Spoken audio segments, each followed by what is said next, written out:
तो hello traders, फिर से आ चुके हैं हम निफ्टी 50 के चार्ट पर बात करेंगे कल के लिए। कल है निफ्टी का एक्सपायरी। कल कैसा रह सकता है मार्केट, डिस्कशन करेंगे। उससे पहले कुछ ज़रूरी बातें हैं जो करना ज़रूरी रहता है। एक ट्रेडर होने के नाते आप लोगों को देखना भी ज़रूरी रहता है और सुनना भी, समझना भी ज़रूरी रहता है। देखिए, ये video only for education purpose के लिए मैं डालता हूँ और मैं अपना एक्सपीरियंस शेयर करता हूँ। इसमें कोई बाय और सेल का रिकमेंडेशन किसी को नहीं होता है। आपका पैसा है, आप ही जाने, आप ही रिस्पॉन्सिबल हैं। तो सबसे पहले मैं इंडिकेटर वगैरह रिमूव कर देता हूँ। मैंने इंडिकेटर सब रिमूव कर दिया है। बात करूँ, मैंने जो आज के लिए वीडियो डाला था परसों, तो मेरा व्यू तो बिल्कुल पॉजिटिव था, लेकिन कहते नहीं कि कुछ क्लियर नहीं है। ये जो टैरिफ का मामला था, इसमें कोई क्लियरिटी नहीं है, अभी तक नहीं है। ठीक है, इसी कारण कभी बोला कि 10% हो जाएगा टैरिफ, फिर कभी सुनने में आया 15% हो जाएगा, कभी कह रहा है कि 18.5% तक भी हो सकता है। पता नहीं क्या क्या, कौन सा न्यूज़ आया, कब कैसा आया, कुछ क्लियर नहीं है। ठीक है, तो इसी दौरान हम एक बार FIDIs का भी डाटा चेक कर लेंगे। चलो उसी को पहले चेक कर लेते हैं। देखिए, कैश में जो है 3483 करोड़ की FIs वालों ने खरीदारी की है। ठीक है, उसी जगह DIs जो है 1292 करोड़ की सेलिंग कर रखी है। फ्यूचर में क्या है, फ्यूचर में 686 करोड़ की, यानी कि ऑल ओवर मिला जुला के यही है कि FIs खरीदारी कर रहा है। ठीक है, और ऑप्शन में भी अच्छा खासा खरीदारी है 2206 करोड़ की। तो यहाँ ये दिखता है कि FIs पूरी तरीके से पॉजिटिव है। देखिए, मामला कुछ ठीक नहीं है, अभी तक कुछ क्लियरिटी नहीं है कि कल क्या होगा। ठीक है, टैरिफ का अभी कुछ क्लियर नहीं है कि 10% लग गया है या फिर 18% में ही अभी हम लोग टिके हुए हैं, क्या है कुछ नहीं पता। ठीक है, लेकिन एक राष्ट्रपति होने के नाते उसको भी कुछ चीज़ों पर हक होता है कि वो भी कुछ अपने मर्जी से कर सकता है। ठीक है, उसका संविधान, वहाँ का जो कानून है, उसे वो हक है। ठीक है, तो अभी देखते हैं ट्रम्प क्या करता है। बात रही कल जो एक्सपायरी है, हमें कल किस हिसाब से ट्रेड करना है। और दूसरी नंबर बात यह है, कमोडिटीज़ में अच्छा खासा बाइंग है, क्रूड ऑयल भी पॉजिटिव है अभी। हाँ, सब कुछ पॉजिटिव है। और क्रिप्टो मार्केट में भी क्रैश आया है। अब देखते हैं वहाँ से बाइंग आती है कि नहीं आती है, या फिर साइडवेज ही रहेगा। ठीक है, तो कल का मार्केट बहुत ज़्यादा कुछ होने वाला है नहीं। ठीक है, कल अगर आप अवॉइड ही करें ट्रेडिंग तो अच्छा रहेगा, मैं तो ये कह देता हूँ। जब तक, मैंने कल एक बात और कहा था कि अगर मार्केट, मान लीजिए निफ्टी 26,000 के ऊपर क्लोजिंग देता है ना, तो मार्केट पॉजिटिव है। उसके नीचे जब तक है तो कोई कह नहीं सकता कि मार्केट वाकई ऊपर जाएगा या फिर वहाँ से सेलिंग आएगी। ठीक है, कल अगर अवॉइड करें तो ये बेटर रहेगा।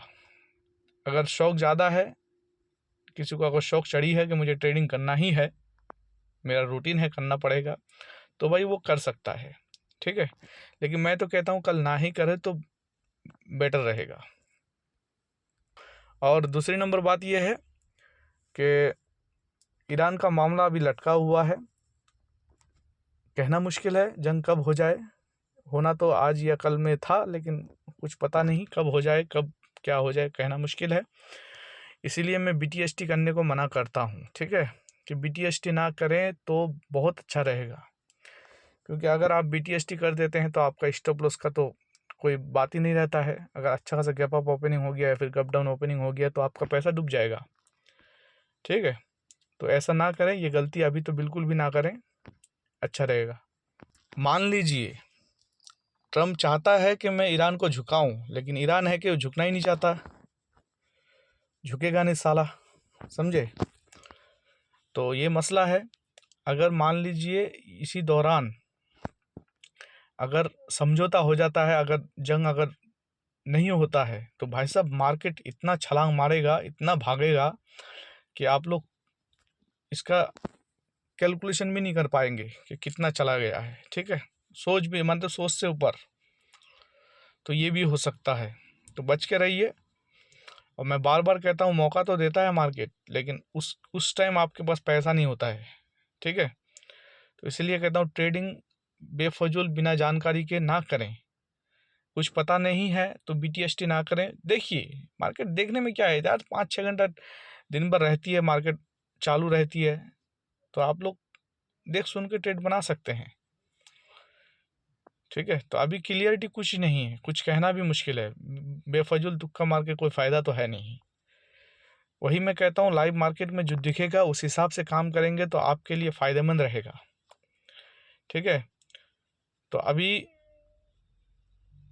मार्केट तो अच्छा ठीक ठाक खुला, जो हम लोग सोच के रखे थे कि अच्छा खासा गैप अप ओपनिंग देगा, नहीं दे पाया। ठीक है, अनसर्टेनिटी, कुछ क्लियर नहीं। ठीक है, यही कारण है।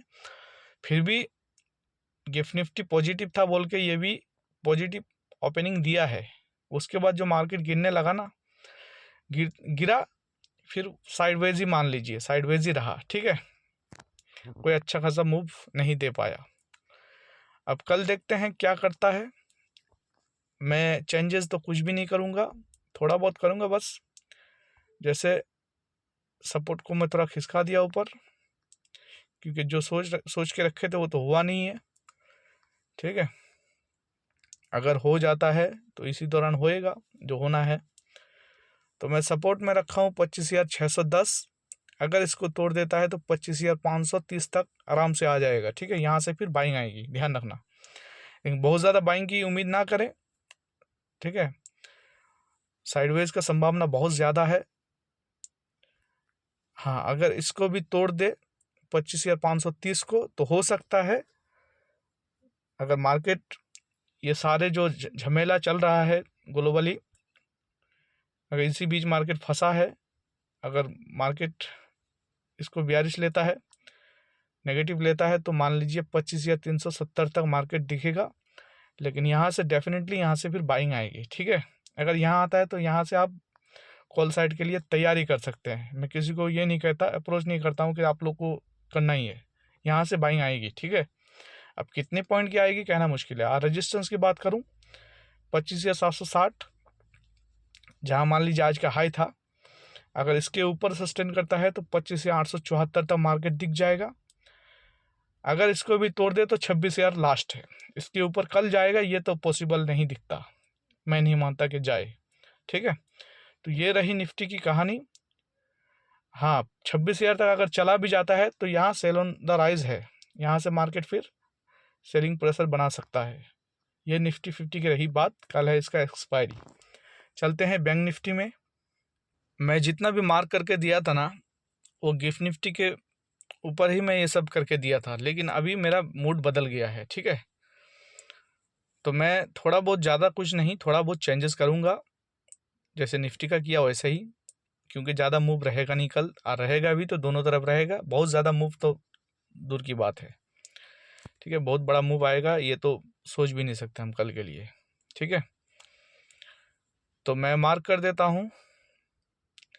मार्क करने को कुछ रहा ही नहीं है, मैं ऑलरेडी मार्क जो किया हूँ उस बैंक निफ्टी सही है, इसमें चेंजेस नहीं करूँगा, कुछ चेंजेस करने का है ही नहीं। तो सपोर्ट वही है कल वाला जो कल में दिया था आज के लिए, 60,993। इसको अगर तोड़ दे तो 60,740 तक दिख जाएगा। अगर इसको भी तोड़ दे तो 60,456 तक आएगा। इसके नीचे बिल्कुल भी मत सोचिए। ठीक है, ये है सपोर्ट की बात, लेकिन बाइंग वहीं से आएगी। एक बार आपको देखने को मिल सकता है कि बाइंग 60,740 तक भी आ सकती है। अगर इसके नीचे सस्टेन करता है तो 60,456 तक तो आराम से बाइंग आएगी। ठीक है, लेकिन रेजिस्टेंस की बात करूं तो 61,357, इसको अगर तोड़ देता है तो मान लीजिए 61,666 तक मार्केट जा सकता है। बैंक निफ्टी थोड़ा मूव आजकल ठीक ठाक रहता है इसका, अगर इसके ऊपर सस्टेन करे तो 62,000 तक मार्केट दिख सकता है, पॉसिबिलिटी कम है, ठीक है। लेकिन ध्यान रखना 61,666 तक अगर आता है तो यहाँ से फिर आप पुट साइड के लिए सोच सकते हैं। तो ये रही बैंक निफ्टी की कहानी। चलते हैं सेंसेक्स की ओर। आ चुका हूँ सेंसेक्स के चार्ट पर। इसमें थोड़ा बहुत चेंजेस करूँगा, ठीक है।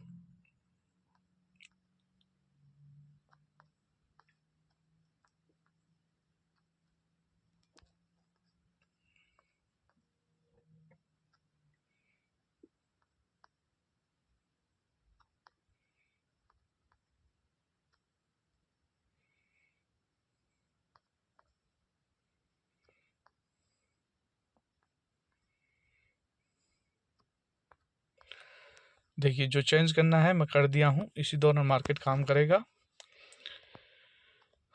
सपोर्ट रखा हूँ 83,152, इसको अगर तोड़ देता है तो 82,820 तक आएगा, ठीक है। यहाँ से फिर बाइंग अपॉर्चुनिटी बनेगी, ध्यान रखने वाली बात रहेगी, ठीक है। कहता हूँ कि इंडिकेटर वगैरह लगाया कीजिए, उस हिसाब से काम करेंगे तो आपके हिसाब से जब मामला बनेगा तो आप ट्रेड ले सकते हैं।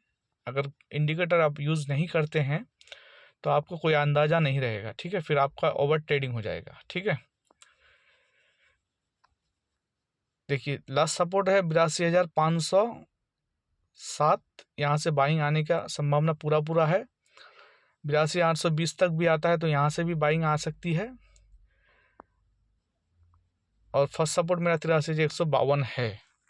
रेजिस्टेंस की बात करूँ 83,352, इसको तोड़ दे तो संभावना दिख रहा है कि 83,613 तक मार्केट जा सकता है। अगर इसके ऊपर सस्टेन करने लग जाए मार्केट तो 83,986 तक मार्केट जा सकता है। लेकिन यहाँ से फिर